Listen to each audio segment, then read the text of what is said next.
I watched my wife's red sedan disappear around the bend of the mountain road, and that's when the full weight of what just happened hit me like a punch to the gut. She was gone. Really gone. And I was standing here at Millbrook Station with absolutely nothing. No wallet, no phone, no ID, not even a single dollar in my pockets. The evening air felt cold against my skin. Or maybe that was just the shock setting in. My wedding ring sat in the gravel at my feet where Veronica had thrown it 2 minutes ago. I stared at it. This little gold band that was supposed to mean forever, now just another piece of trash on the ground. I couldn't bring myself to pick it up. The worst part wasn't even being stranded 50 miles from home. The worst part was the look on her face right before she drove away, pure disgust, like I was something dirty she'd finally scraped off her shoe. "You're ugly and poor," she'd screamed out the window, her voice echoing across the empty parking lot. "I can't believe I wasted 3 years on you. 3 years. We'd been married for 3 years, and this morning everything seemed normal. Well, not normal exactly. We'd been fighting more lately, ever since she started working at that fancy boutique downtown 6 months ago. She'd changed, started caring more about designer labels and luxury cars than about us, but I never thought it would come to this. The fight started over a purse, a $5,000 purse she saw in a magazine. When I told her we couldn't afford it, that I was still paying off the credit cards from our wedding, she lost it, called me useless, said her co-workers' husbands bought them whatever they wanted, said I was holding her back from the life she deserved. I should have known then that the day would end badly. But when she suggested we still drive upstate to visit her parents like we'd planned, I thought maybe she was cooling down. I thought maybe we could talk through it during the 2-hour drive. I was so stupid. She got quieter and quieter as we drove, and I kept trying to fill the silence with small talk about the changing leaves and the nice weather. She barely responded. Then, about an hour into the drive, she suddenly pulled off the highway toward this tiny train station, said she needed to use the bathroom, but when we parked, she didn't get out. She just sat there gripping the steering wheel, her knuckles white. "Get out," she said quietly. "What?" "Get out of my car, Nathan." I laughed nervously because surely she was joking. "Come on, Veronica. Whatever's wrong, we can." "Get out!" She screamed it so loud that an elderly couple walking by actually jumped. "I can't do this anymore. I can't pretend I'm happy with someone like you. You're never going to be successful. You're never going to give me the life I want. Someone like me? Veronica, I'm your husband." Not for long. Her eyes were cold, nothing like the warm brown eyes I'd fallen in love with 4 years ago. "I'm done, Nathan. I'm filing for divorce. Now get out before I call the cops and say you're threatening me." My hands started shaking. "You can't just leave me here. We're an hour from anywhere." That's when she grabbed my phone from the cup holder. Before I could stop her, she threw it out her window. I heard it shatter on the pavement below. Then she snatched my wallet from my jacket pocket and tossed it out too. My driver's license went flying out like a playing card, landing somewhere near the train tracks. "Veronica, stop. What are you doing? Giving you what you deserve." She reached across me and shoved my door open. "Get out, or I swear I'll run you over when I back up." The crazy thing is, I believed her. Something in her eyes told me she absolutely would. So I got out, my legs feeling like jelly, and stood there on the curb while she leaned over and slammed the door shut. She rolled down the window one last time. "You want to know the truth, Nathan? I never loved you. You were just safe, boring and safe. But I deserve better. I deserve someone who can actually afford to make me happy." Then she yanked off her wedding ring, threw it at my feet, and hit the gas. I watched her drive away, not even slowing down at the stop sign. Just gone, like our entire marriage meant nothing. Now I was standing here like an idiot, trying to figure out what to do. The station was tiny, just a covered platform with 2 benches and a small ticket office. An older man behind the counter had watched the whole scene through the window. When I walked up, he looked at me with pity. "Can I use your phone?" I asked, my voice cracking. "My wife just saw the whole thing, son. Phones for emergencies only, but I suppose this counts." He pushed an old desk phone toward me. I picked up the receiver and then realized I didn't know anyone's number by heart. Everything was saved in my phone that was now smashed in the parking lot. I stood there holding this phone like an idiot, feeling tears burn behind my eyes. "There's no train until tomorrow morning," the man said gently. "Costs $42 to get back to the city." $42 might as well have been $1 million. I set down the phone and walked back outside, sitting heavily on one of the wooden benches. The sun was starting to set, painting the sky orange and purple. Beautiful, if I wasn't living through the worst day of my life. That's when the man next to me spoke. I hadn't even noticed him sitting there, an older gentleman in an expensive-looking suit, dark sunglasses covering his eyes, despite the fading light. A white cane rested against his knee. "Your wife," he said, his voice calm and measured, "just made the biggest mistake of her life." I turned to look at the blind man, wiping my eyes quickly because I didn't want anyone to see me crying. "You heard all that?" "I heard enough." He smiled slightly, tilting his head in my direction. "I'm Walter Harrison, and I have a proposition for you, young man. I'm Nathan Brooks." I didn't know what else to say. My brain still felt scrambled from everything that had just happened. Nathan, good name, strong name. Walter reached into his jacket and pulled out a phone, one of those expensive models that cost more than I made in 2 months. "My driver will be here in about 4 minutes. He's taking me home. You're welcome to join us." I stared at him. I couldn't possibly. "You have somewhere else to be?" There was kindness in his voice, but also something else. Amusement, maybe. 50 miles is a long walk in dress shoes. "Why would you help me? You don't even know me." Walter was quiet for a moment, running his thumb along the handle of his cane. "Let me ask you something, Nathan. How old are you?" 32. His hand tightened around the cane, just for a second. "My son would have been 33 this year. Would have been. He died 10 years ago, along with his mother, in a car accident. The same accident that took my sight." "I'm so sorry," I said, and I meant it. Suddenly, my problems felt smaller. "The universe has an interesting sense of humor," Walter continued. "Today is the anniversary of their deaths. I come to this station every year on this day because it was Thomas's favorite place as a boy. He loved trains. I sit here and remember him." He turned his head toward me. "And then I heard your voice, arguing with your wife. Your voice sounds remarkably like his. Same tone, same inflection when you're upset." A chill ran down my spine. That's quite a coincidence." "I don't believe in coincidences anymore, Nathan."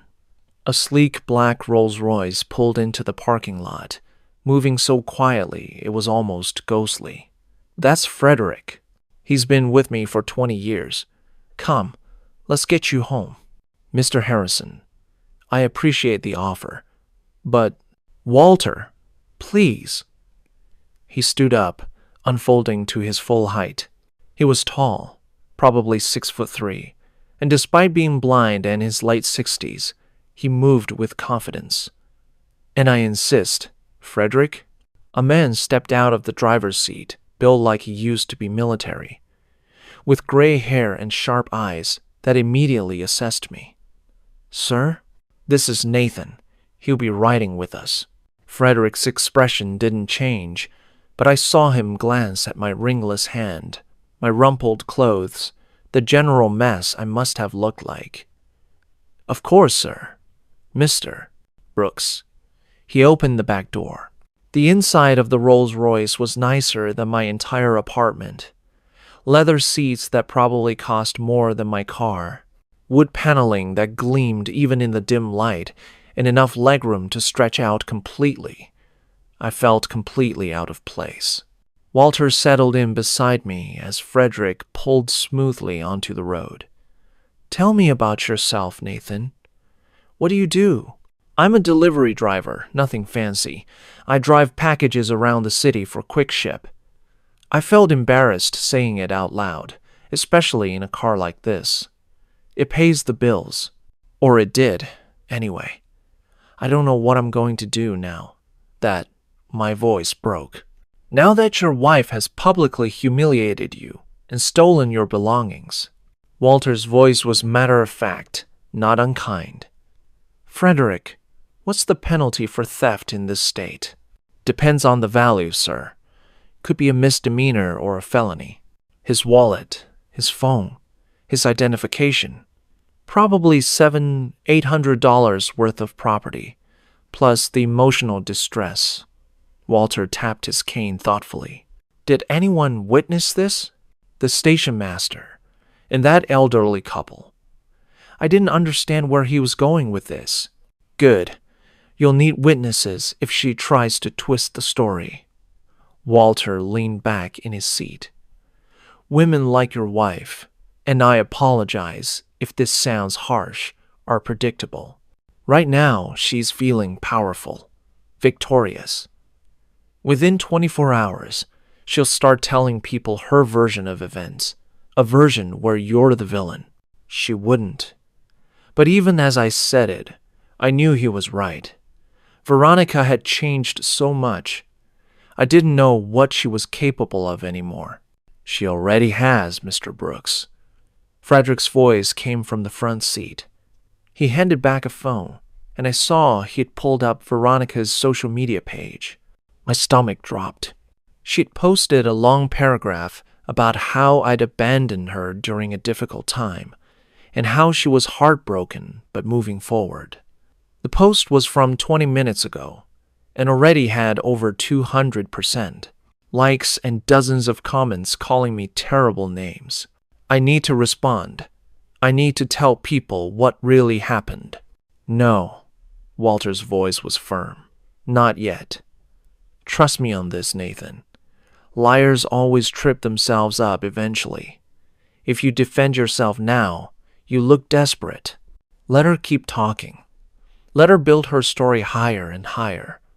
The fall will be much worse when the truth comes out." The car turned onto a long private driveway, and my jaw literally dropped. The house, no, mansion at the end, was lit up like something from a movie. 3 stories of stone and glass, with perfectly manicured gardens and a fountain in the circular driveway. "Welcome to my home," Walter said simply. "Frederick, please show Nathan to the blue guest room and have Margaret prepare something to eat. I imagine our guest hasn't had dinner." "Wait," I managed to say. "I can't just stay here. I need to get home. I need to figure out."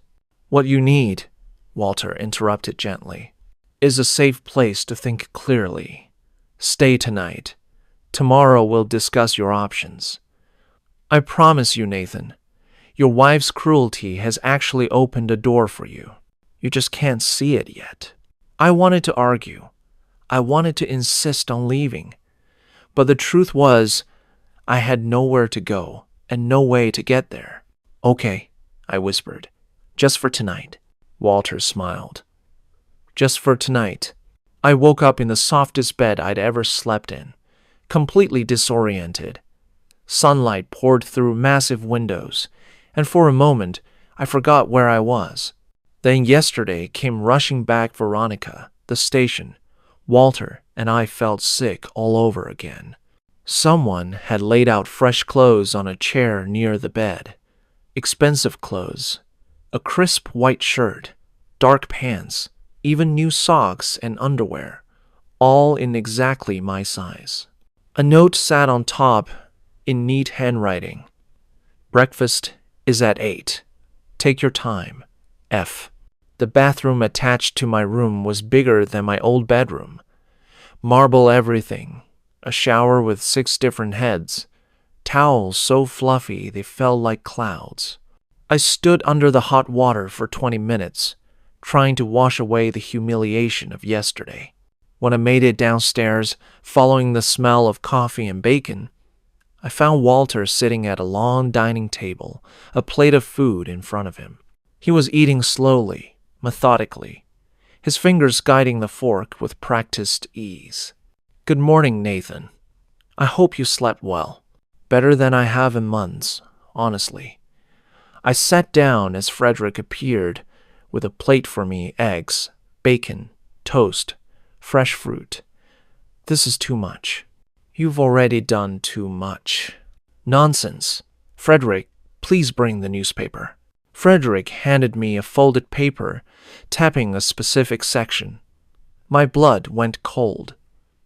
There was a photo of Veronica, looking tearful and vulnerable, in the local interest section. The headline read, "Woman Speaks Out After Husband's Sudden Disappearance."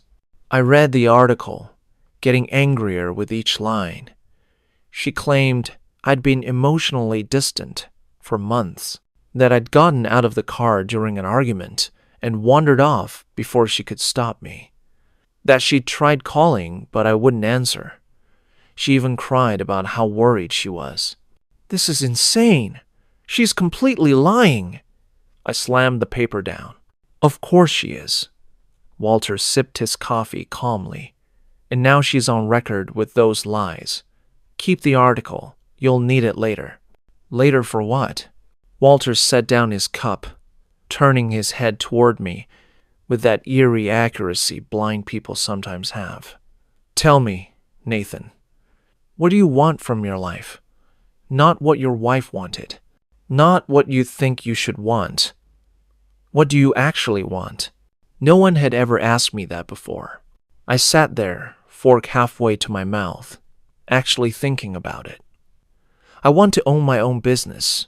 A small delivery company, maybe. Something that's mine, where I'm not just another employee getting yelled at for being 2 minutes late. That's a good dream.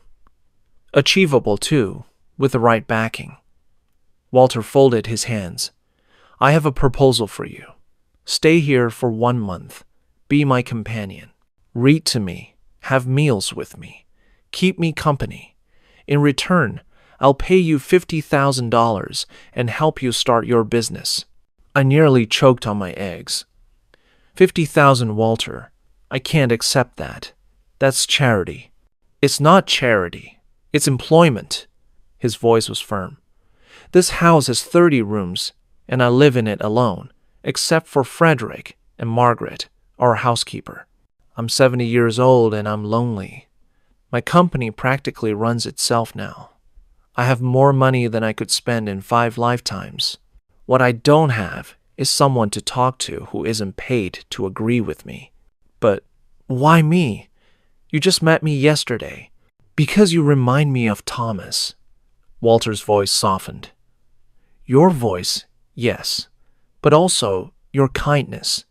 You said thank you to Frederick 4 times last night. You apologized for being a burden when you're a guest. Thomas was like that. Kind even when the world wasn't kind to him." He paused. "And because I believe you were meant to be on that bench yesterday. Call it fate, or God, or random chance, but I'm not going to ignore it." I didn't know what to say. $50,000 would change my life completely, but it felt wrong somehow, taking advantage of a lonely old man's grief. "I see you thinking too hard." Walter smiled. "You're wondering if this is real or if I'm some crazy person. Frederick?" "Sir?" "Tell Nathan what my net worth is." "Last quarter's assessment put your total assets at $2.3 billion, sir." Frederick said it like he was reading the weather report. I genuinely couldn't breathe for a second. Billion? With a B? Real estate, mostly. Some tech investments that worked out well in the 90s. The point is, Nathan, $50,000 is nothing to me. But to you, it could be everything. Let me help you. Let me have someone to share this ridiculous house with for a few weeks. Is that really so terrible? When he put it like that, I felt stupid for hesitating. 1 month? 1 month. After that, you're free to go with your money and my business contacts. Or, if we genuinely enjoy each other's company, perhaps we work out a longer arrangement. No pressure either way. I thought about going back to my apartment, facing the neighbors who'd probably seen Veronica's social media posts, facing my boss who'd ask questions about my missing phone and ID, facing the reality of my destroyed marriage with nothing and no one to help me. Okay, I said quietly. 1 month, but I earned this. I want to really help you, not just sit around. Walter's smile was the first genuine, happy expression I'd seen on anyone in days. Excellent. Then let's begin. Frederick, please take Nathan shopping for proper clothes. And Nathan, don't check your phone. Oh, wait, you don't have one. Perfect. That woman doesn't deserve your attention right now. I saw she texted my work email last night, Frederick added, asking if anyone had heard from you, making herself look concerned. Let her wonder, Walter said. Let her worry. And Nathan, stop thinking of yourself as ugly and poor. You're neither. You're simply a good man who married the wrong woman.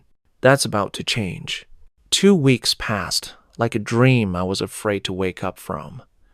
Walter and I fell into a comfortable routine breakfast together. Then I'd read to him for a few hours from his massive library. Adventure novels mostly, sometimes business books.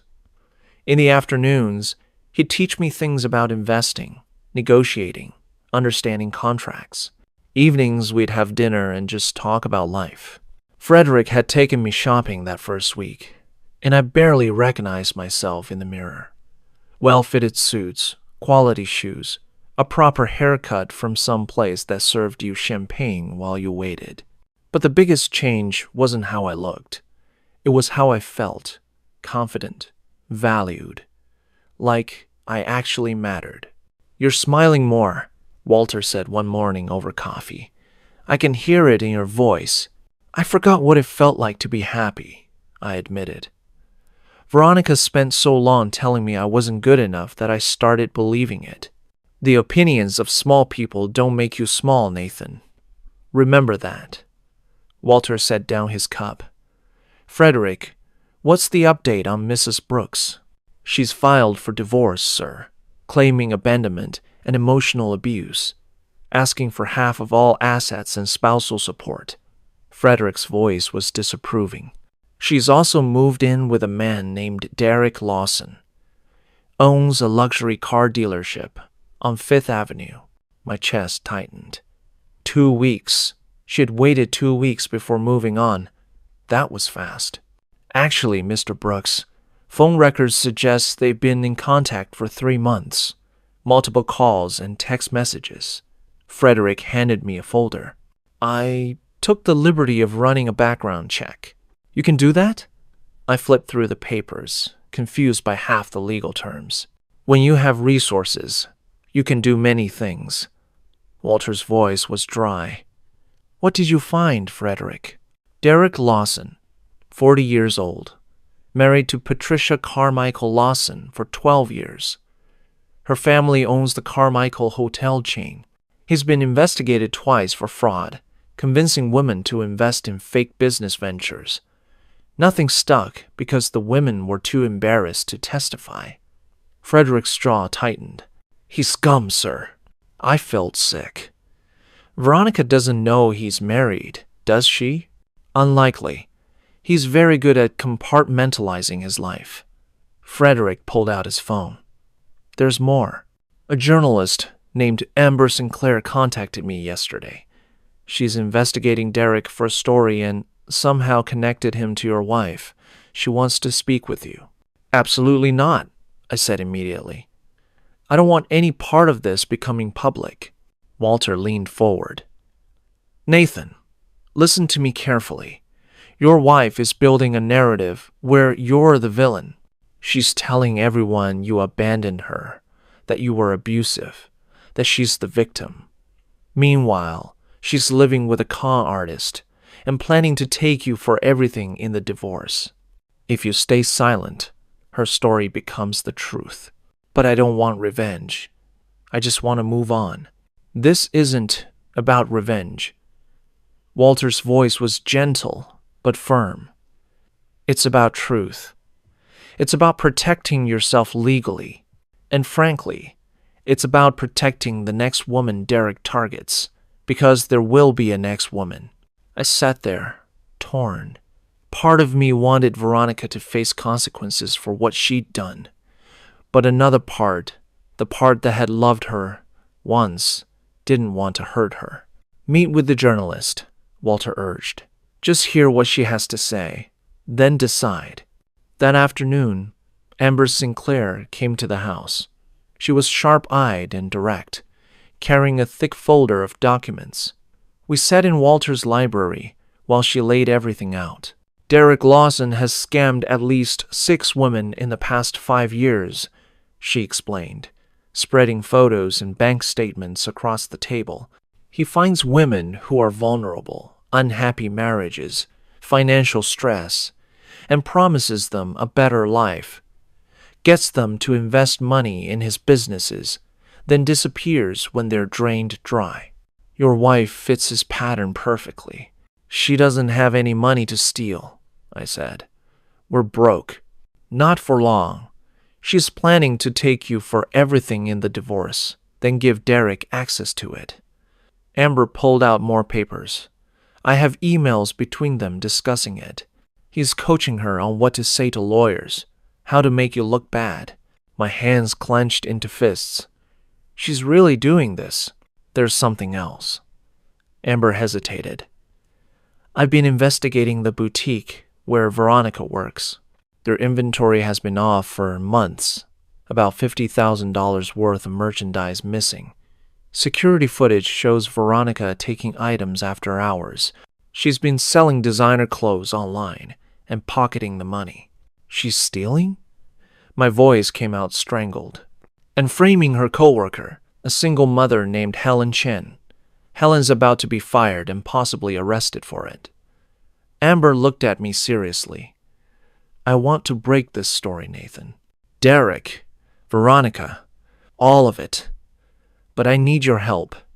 I need you to go on record about what she did to you. I can't. People think I'm just a bitter ex trying to get back at her. Walter spoke up from his chair.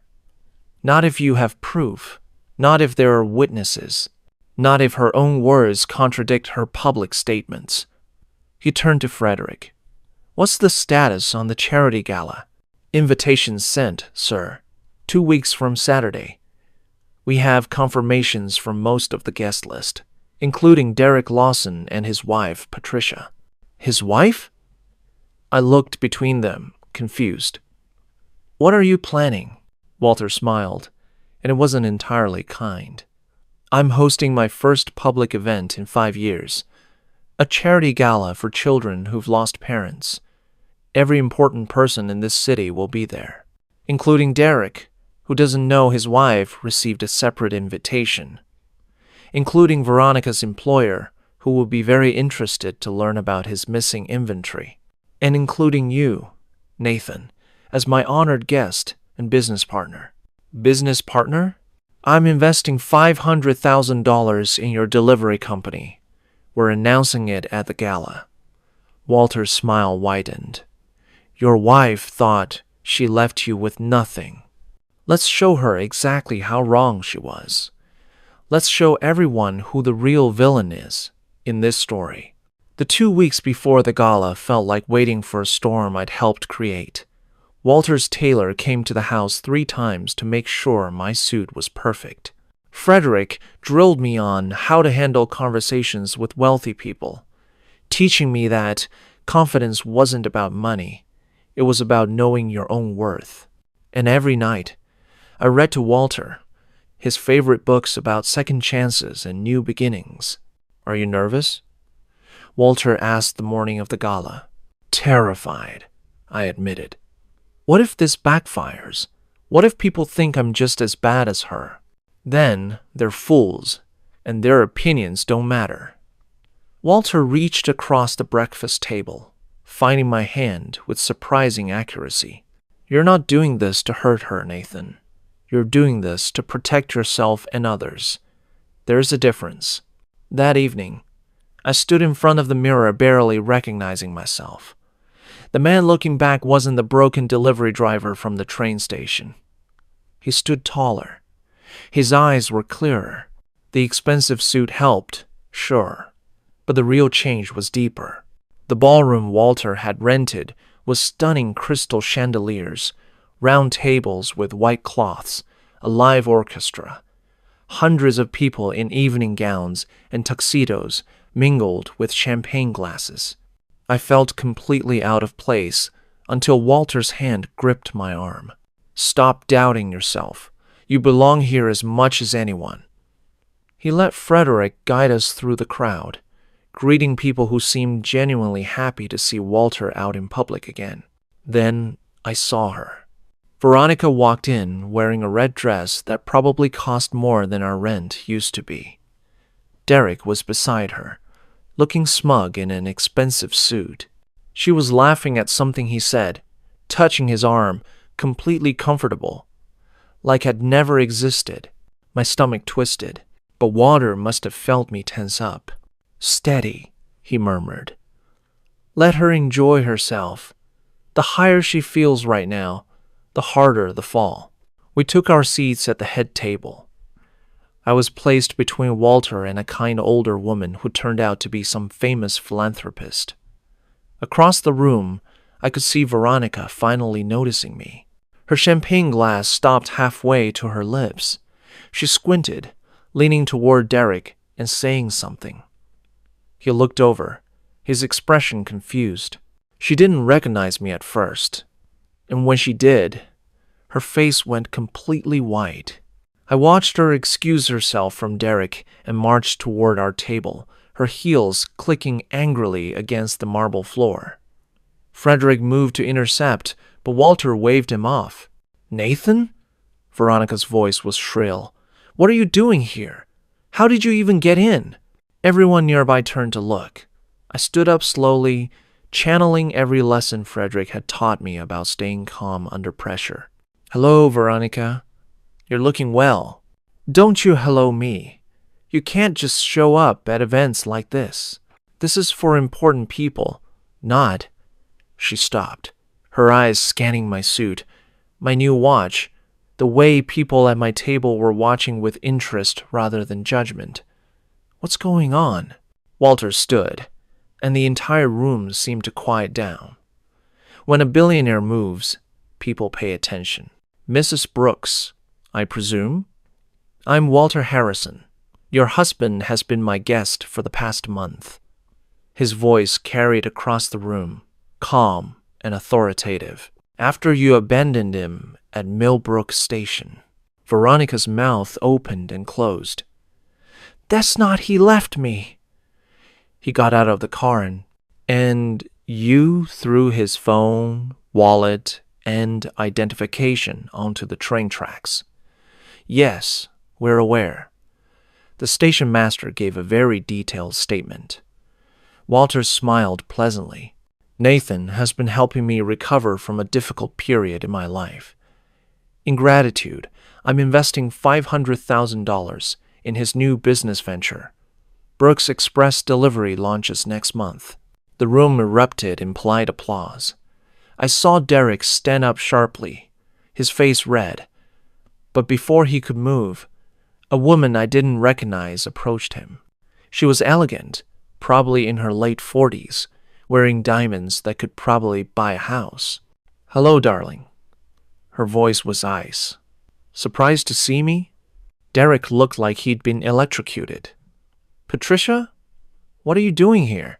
I was invited by Mr. Harrison. Patricia turned to address the room, her voice carrying. I want everyone to know that my husband and I are divorcing. I discovered he's been running scams, stealing money from vulnerable women by promising them relationships while hiding our marriage. Amber Sinclair stood up from another table, pulling out a recording device. I'm a journalist with the Tribune. I've been investigating Mr. Lawson for 6 months. I have documentation of at least 6 victims, financial records, and testimony from multiple witnesses. Derek tried to run, actually run, but security guards I hadn't noticed before blocked the exits.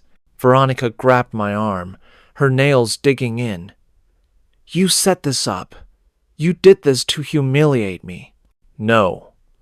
I pulled away from her, my voice steady. You did this to yourself. Derek's a con artist, Veronica. He was using you to get money from our divorce. You're lying. He loves me. He's married, has been for 12 years. I felt sorry for her then, seeing her whole fantasy crumble. And there's more. A man in a suit approached the owner of the boutique where Veronica worked. Miss Brooks, we need to discuss $50,000 in missing inventory. Police have security footage of you removing merchandise after hours. Veronica's face went from white to green. That was Helen. Helen Chen stole those clothes, not me. Mrs. Chen has been cleared.